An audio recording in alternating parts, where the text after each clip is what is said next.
हाँ, एक बात अभी हमने कही थी कि बड़ा करे कि छोटा करे, बीच वाले सोचते हैं कि हम बढ़िया बच गए, अब बड़ा करे तो करे, नहीं तो छोटा करे, हम क्यों करें। देखो, कुछ कार्य ऐसे हैं जिनमें बड़े का होना आवश्यक है, जैसे अग्नि देना, तो मुखाग्नि देने के लिए, विशेष श्राद्ध के लिए बड़ा होना आवश्यक है।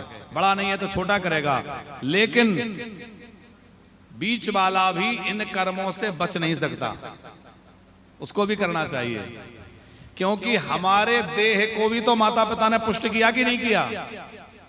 हमारा शरीर ये भी तो उनकी कृपा से है, हमारे ऊपर भी तो उनका ऋण है, भले हम बीच के हैं, तो क्या बीच के बच्चे के ऊपर उनका ऋण नहीं है?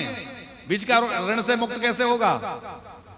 तो बीच वाले को भी तर्पण करना चाहिए, बीच वाला तर्पण से भाग नहीं सकता, बीच वाला श्राद्ध कर्म से बच नहीं सकता, क्योंकि उसका भी कर्तव्य उतना ही है, उसको भी ब्राह्मण जमाना चाहिए, उसको भी पंचबली निकालना चाहिए, उसको भी पिंडदान करना चाहिए, तर्पण करना चाहिए। मूल रूप से कर्तव्य बड़े का है वो करे, पर बाकी जितने भी संतान हैं, अच्छा ठीक है बीच वाले हो तो मत करो, लेकिन एक शर्त पर, माता पिता की संपत्ति का हिस्सा भी मत लो। क्यों जी समयलाल जी? माता पिता की संपत्ति का हिस्सा मत लो।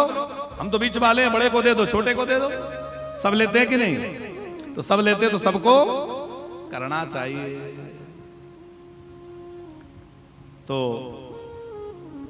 अब विशेष बात यह है कि पितरों की तृप्ति के लिए जितने भी कर्म कहे गए हैं, उन सारे कर्मों में सबसे श्रेष्ठ कर्म यदि कोई है तो वो है भगवत भजन, भगवान नाम स्मरण। बाकी सब श्राद्ध आदि जो है वो तो अपनी जगह उनकी महिमा है ही, पर सबसे विशिष्ट कुछ है तो वो है भगवान का भजन।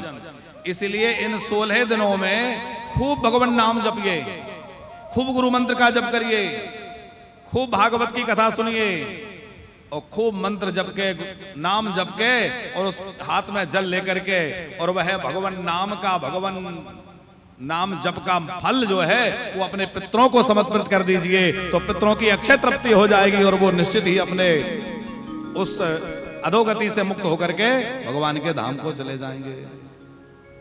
लेकिन समाज में स्थिति तो यह है कि लोग 16 दिन पूजा ही नहीं करते, वो लोग श्राद्ध पक्ष चल रहा है, ये गलत बात है। श्राद्ध पक्ष में भगवान का खूब पूजन करिए, भगवान का भजन करिए, गीता पढ़िए, भागवत पढ़िए, विष्णु सहस्रनाम पढ़िए, मंत्र जप करिए, और करने के बाद हाथ में जल लेकर के उस सब का फल अपने पितरों को समर्पित कर दीजिए कि हमारे पितरों के लिए नाम जप, ये कथा श्रवण, ये समर्पित है।